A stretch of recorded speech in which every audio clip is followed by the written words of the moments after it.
What's going on, FF gamers? We are here to talk about the Turks. I'm Emo Tempest, and I'm bringing you finally what you asked me for a long time, uh, a, a working, functional Turks list. I'm happy to say that I've had some great success with this one at locals and online. Um, it's just a little off spin on the traditional ice lightning that you guys might be more accustomed to, with a little less discard and a little more aggro, but with the potential to have some legs to survive into the mid game, and a little, if we're lucky, the late game. So I have a lot of cool techs. You can probably see them right off the bat as you're just looking at, you're popping into this video and looking at them. I'm going to go over all the techs, why I chose them, what you can do for flex picks, matchups, and very simple combos that the deck kind of relies on to function with, right? And so with that, let's get started. You need your Turks, right? So we have 2 Elena, 1 Rude, and 1 Reno of the starter deck one. We have 3 Rude and 3 Reno of the new Opus 21s, which are very, very good. I was really happy about these. And then we have your Seng, which is, kind of gets our filter through here, Rufus, and then 1 Cisne. We also have, obviously, the President Shinra to get us there, and we have, Rufus, which helps to use these abilities, which is actually more likely now than it was ever before, or at least I've done these effects a lot in all the games I've played. I would say I've played at least maybe 30 games with this deck, and mostly positive. But yeah, we have 2 Zeromus because Zeromus is just a fantastic card. We have 1 Vincent here to help facilitate with the Reeve. We have your first flex pick is going to be the Calbrena. I like the unexpectedness that this card can provide for an aggro deck like this, right? So a lot of times, we have answers for like one-ofs to slow things down. Calibrina kind of helps mitigate some of that. I've found even Calibrina is probably my least favorite one of these, but it's still an option. It's still something to work with. We do have the Alcids, obviously a great card to help facilitate the aggroness as well. Sephiroth is an 100% 3 of must in this list, in pretty much any ice lightning list, I think, at this point. We have 2 lightnings as well. Between this and the Zeromus, I had to make some space. I guess ultimately, if you felt you needed to, you could cut the Calibrina and the Wicked Mask, which we'll get into in a moment, to bring these up to 3. But I think having them at 2 is nice. The Triple Rufus, again, just a very strong card, high pressure card. Another high pressure aggro card is Justinian.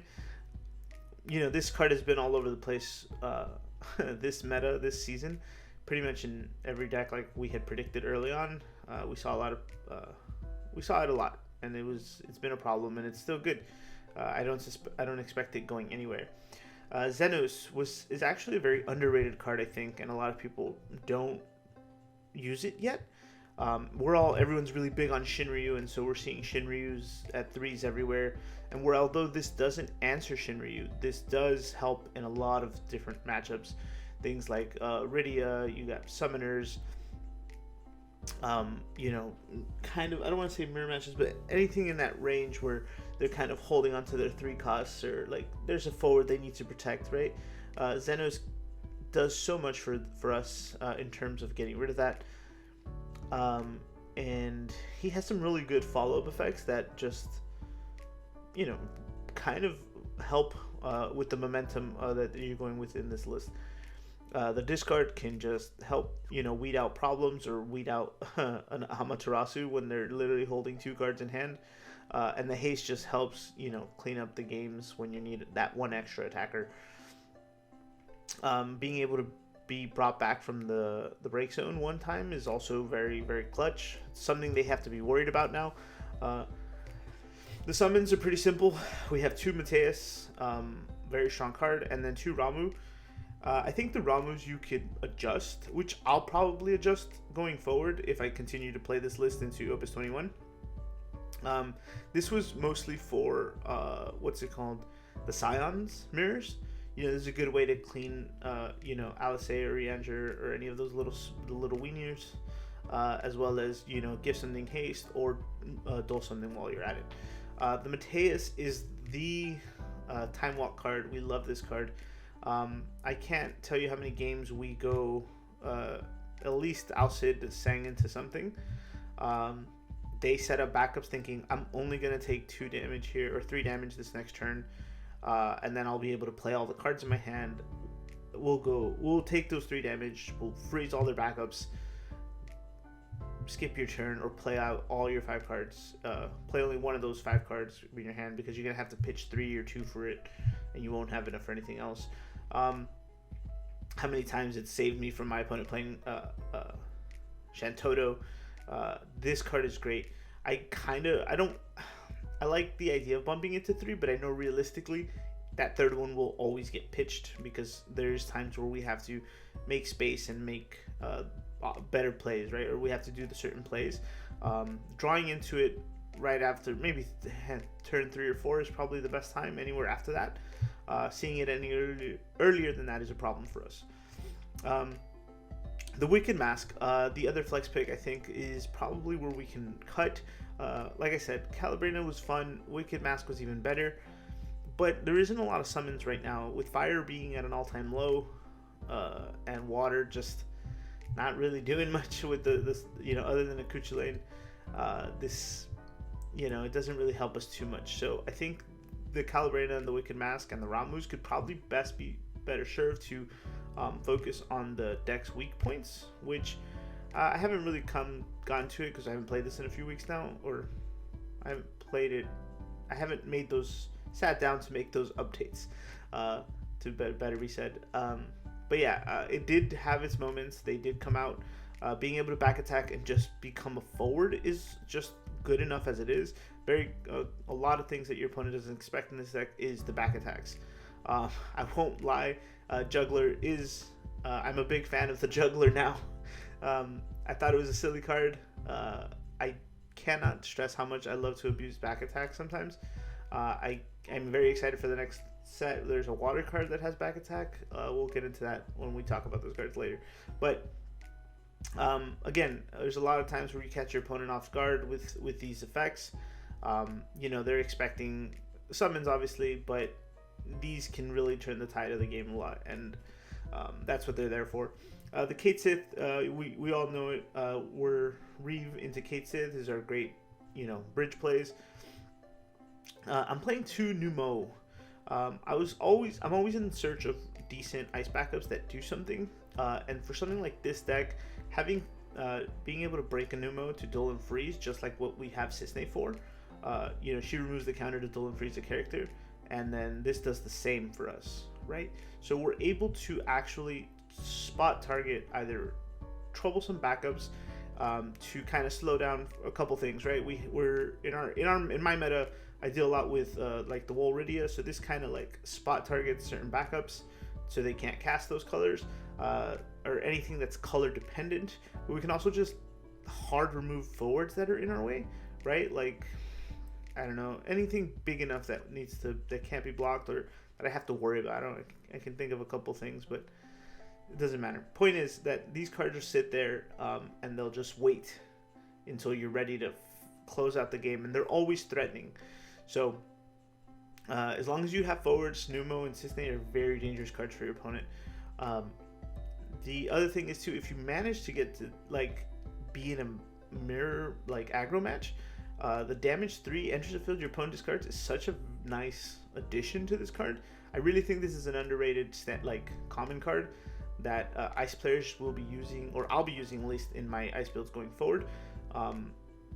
It's simple, it's great, and I think you guys should consider it. But again, Reeve to search the Vincent, which we talked about, help keep the backups frozen when we don't have the Mateus, and so on and so forth. The Ricard, also very good. Our lightning split is pretty decent, 29, 30. Well, I guess it doesn't really work that way. There's 29 lightning cards. And so you should... it has not missed for me yet.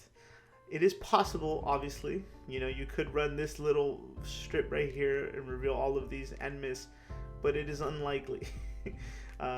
So just, I guess, do yourself a favor and keep track, right? The President Shinra is very important. Gets you what you need. What I do find when people are playing Turks, or when I was playing Turks previously to this, is that President Shinra would always search me the Seng or a Reno. Sometimes I forget that you can also search for a card named Rufus. So this new Rufus is actually more important than the previous one was, because when you have your Turks in the break zone, the Rufus is just 2 cost, dull and freeze, or discard, or just get one of these guys back to fuel, you know, one of their S abilities, which might I just like to say that do come in very handy considering how cheap they are. You know, break a dull forward for S and ice, and then just dull 2 things. Very, very aggressive cards. Very strong.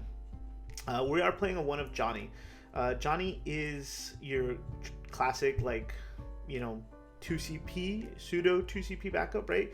We're talking like Sage and Sid of Clan Gully, you know, one that you pitch 2, you get 1 back, you're good, right? But Johnny also gets us back a category 7 character in the break zone, right? And guess who's 7? Pretty much all your big guys here. So we have Sephiroth, obviously, Sang, Rufus, and any one of your Turks. I believe Vincent as well, yeah. And so Johnny's a great way, if you're out of Sephiroth, to recur a Sephiroth, which is probably what I used it for the most. And then also Sang to kind of Sang, Rufus, and Sephiroth were the biggest candidates. But also, if you're missing a Turk to get back an S ability, or missing a Turk to trigger either one of these guys, Johnny fits that role really well. And so, yeah, that's all. That's what I can say about it. Those are the combo. Those are the main key points about the deck. The combos are very simple. If you have the 3 forward thing turn 1, you do it. What I mean by that is the Alcid Sang into Rufus primarily, or the Alphys Sang into Reno. Those are my favorite starting points. Those are hyper aggressive 2-turn kills. Your Alcid Sang into Reno, or your Alcid Rufus, any one of those, or Alcid Sang Elena as well, because those are really quick kills, really quick turns. Yes, we will lose to Shantoto most likely there if we have it, but it does set a precedent for the match if they don't answer that. The other one is pretty much when you can do the Sephiroths. We like to force Sephiroth plays on your opponent's turn, so you have Cisne, Juggler, and Numo to do that for us. If, let's say, you have enough CP hand-wise or on the board, you can always just break one of these. Use really the cheapest way to do it is with the Cisne counter or the Juggler, but if you have to, you do pop the Numo, dull and freeze a forward that they just played, play the Sephiroth on their turn. Next turn, you attacking with Sephiroth to either make them discard or break something else as well, break another 2-drop. So those are the biggest combos. Estinian is probably your lowest priority card. If you already have another forward out, you play Estinian. You don't go for Estinian turn 2 if you only have 1 backup. You know what I mean? This deck has a few gears that it takes a little bit to get used to, but it is very strong. It is very, very, very playable is the best word I can use. Again, I'm very confident in this list. I had great success with it at locals. Let me know if you guys are going to give it a try. I know we're moving on to the next set right now, so I just wanted to make sure to get this out to you before we get going on to that. Yeah, that's all. Please let me know what you think. Let me know if you decided to try it out and what changes you'd make. I'm always open to feedback. So with that, I'll say goodbye, guys, and I hope you like the deck.